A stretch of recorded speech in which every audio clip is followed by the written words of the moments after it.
we're leaving. It's 6:25, Monday. The Monday after spring break. I'm already over this semester. I'm so over it. It was really hard to fall asleep last night.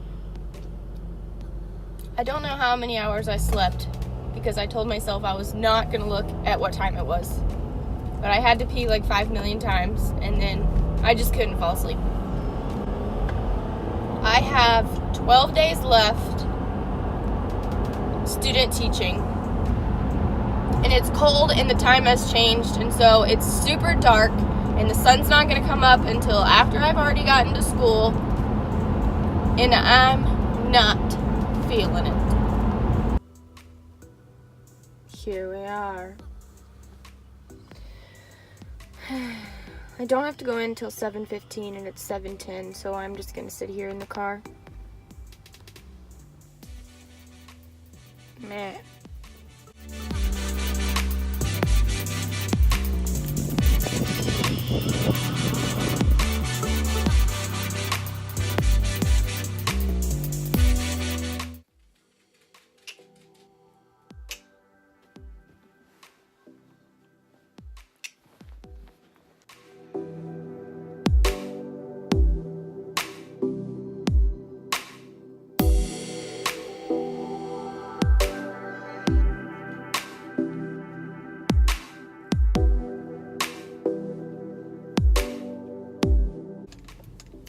Today was a really good day. I'm home now. It's 6. I just wanted to do like wow, it's really bright. An update. I'm in my last placement for my junior year now, student teaching, and I'm in a pre-K self-contained special ed classroom. And I was really nervous about it at first, like super nervous. I was dreading it because I've never really worked with pre-K like 3 and 4-year-olds. And I've never really worked with like self-contained special ed as a teacher. I have like more of like a student in middle school, but I was super scared, and I kept telling everyone, like my supervisor and my family, like I already know I don't want to do special ed. I wish they wouldn't put me in this class, but I just sucked it up, and now it's turned out to be my favorite, and I love it, and I'm changing my whole entire mind about what I want to do because I love it so much. It is a lot physically, and it's always loud in that classroom because there's a lot of behavior issues. There's a few autistic and a few emotional behavior disorder students. So there are a lot of tantrums and screaming and fighting, but it's so fun and it's so rewarding, and I love it so much. So I just wanted to say to anybody who is student teaching that if you have to go into a lot of classrooms, and especially ones that you're like, oh my gosh, why do I have to go in here? I don't want to go in this class. I know I don't want to do 3rd grade, or I know I don't want to do special ed. Just keep an open mind, because you might completely change when you get into that classroom what you want to do. Because when I was in the 1st grade classroom, I was like, oh my gosh, this is what I want to do. I love it so much. My first placement. Then I was in a 3rd grade classroom, and I was like, oh my gosh, I love the older kids. This is what I want to do. Then my next placement was resource, the last one, and I was like, wow, I love resource. Now this is what I want to do. And I knew I didn't want to do special ed, and now that I'm in the special ed class, that's what I want to do. So all I'm trying to say is you never really know until you test it out and you're in the environment and you learn a little bit more about what is actually involved in it. So that is my tip of the day. So I had student teaching today, and I just got out of math and came home. So now I'm going to eat dinner, and I made a lesson plan and an activity for my student. I have a case study that I'm doing at another school on Thursdays, and every Thursday we have to have like a literacy lesson plan for the student. And so I made the one that I'm doing with him for this week on syllables, and I will show you once I get inside after I eat dinner if you're interested. Oh, and I can also flip through my case study binder to show you like some of the activities I've done with him and the lesson plans and stuff. The goal of the case study is to identify a literacy issue, like what the kid needs to be working on. So that's been pretty interesting. This whole semester is just case studies. I have 4 kids that I'm doing case studies on. One's a literacy case study, one's a development case study, one is an English language learner case study, and then one is a behavioral case study. So that's what this semester is all about. So I will show you one of the lesson plans when I get inside.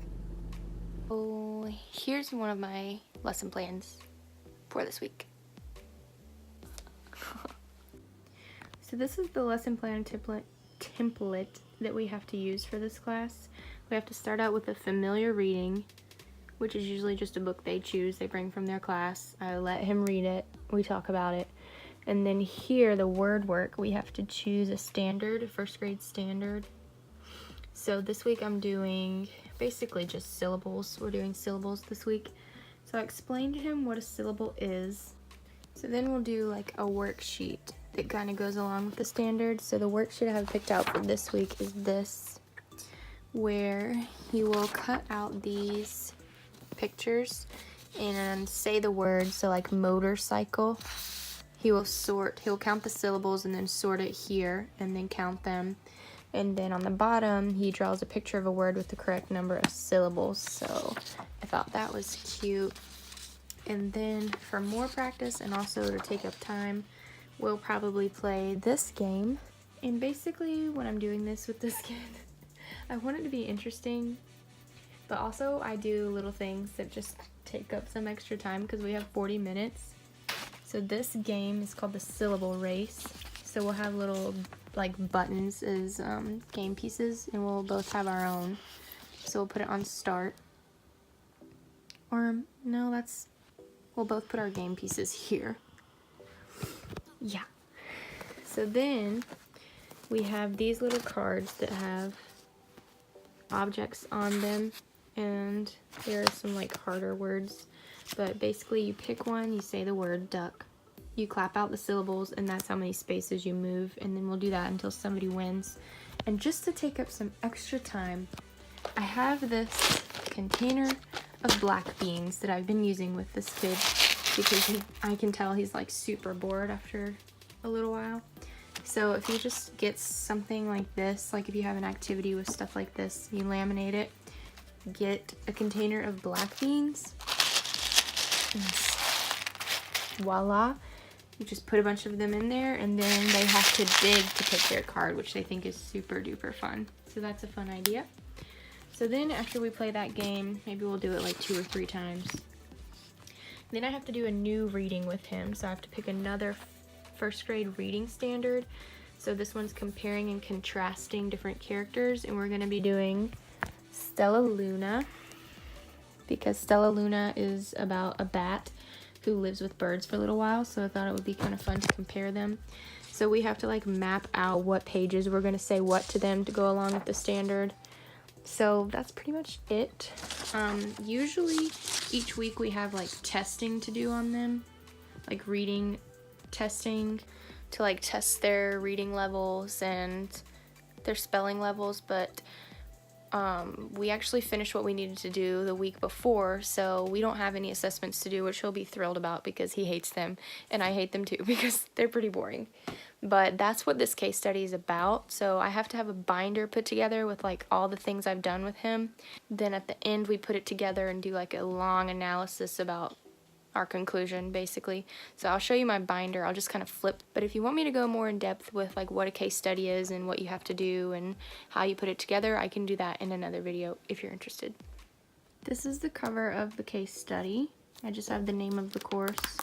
Then on the inside here I put the current week's lesson plan, and then over here I do it week by week. So I put the lesson plan for that week in the front, and then I put all the activities and the assessments and stuff in the back. So like here's the activity, here's the assessment, here's the second lesson, and then the activity we did, the assessments.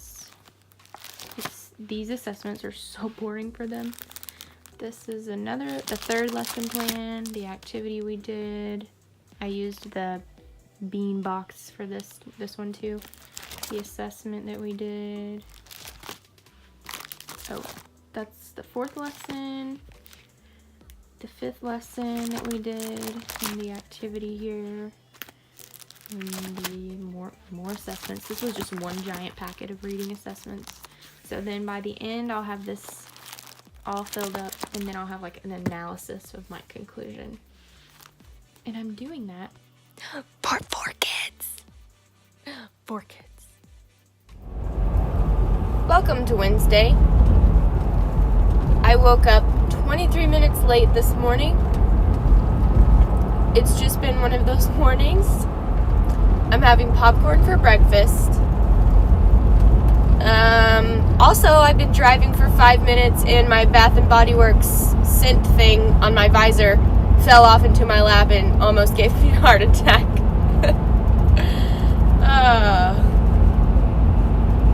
But besides, I woke up late, 23 minutes late, but somehow I still left on time. My hair is not completely dry and I have on like half a face of makeup. But it's okay. At least I got up. So that's where we are now. Happy Wednesday. Yesterday was the first day of spring. It's 42 degrees outside. And we're off. It's 8:15 and I have to be at the elementary school I'm going to at 9. And today is one of the days where we go to a different school, all of us together, different from our placement school, and we do our case studies there, the lesson plan that I showed, and then after that we go to class at our university for the rest of the day. So, and I have a bagel in my lap. Life is good. So, we went to the placement school. We had class, because that's what we do first. We all meet together and we have class, and then we split off to go get our case study kids and work on our case study lesson plan. So we are about to go get our case study kids, and someone says, none of the first grade classes are here. The first graders went on a field trip, so none of them were there. So we could have not come today, but we did. So we got to leave early, and I went to my sister's house and dropped off some of my food and clothes because I was spending the night there, and I changed into something more comfortable, a t-shirt and yoga pants, and now I'm heading back. There's like over an hour until our next class, so I guess I'm just gonna go into our classroom with everyone else and eat lunch and wait. I don't know. We were gonna go outside and walk, but it's cold, so I don't know. But that's where we are now. Your father underestimates you, but you won't. Will you, Meredith? You have to keep an eye on it. You don't want to be... I'm running late. Happy Friday. I have 10 minutes until I have to be parked in my classroom. And I'm just now leaving my sister's house. It is what it is. Woo! Found parking. About to walk in. I'm going... Oh, I don't know if you can see the building. I don't think you can. Well, I'm going far away, so I'm going to start walking.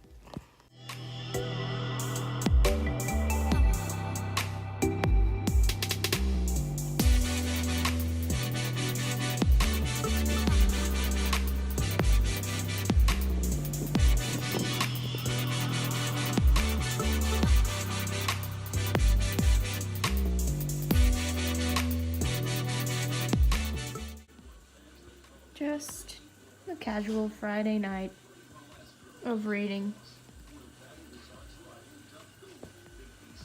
My sister's boss gave me all of these books for free. They're his kids' books, and they're getting rid of them. And I got real lucky. There's some good ones. So far, this one's my favorite. So cute. It's finally the weekend. And somehow, I'm caught up on my schoolwork, which never happens. Usually the weekends are like almost as tiring as the weekdays with all the homework I have to do. But somehow, I don't have that much to do. So this weekend, I'm going to do very minimal schoolwork and just relax. It's supposed to be nice outside, so I'm going to go outside. And Sunday, I'm eating pizza with my family. Right now, I'm about to watch a movie with my dad. I'm not going to think about school. I'm so glad it's the weekend. I'm sorry if this week was like super boring. It was kind of crazy. I did the best I could. I hope you enjoyed it. If you have any questions, you can always let me know. I'm really bad at ending videos. Thanks for watching.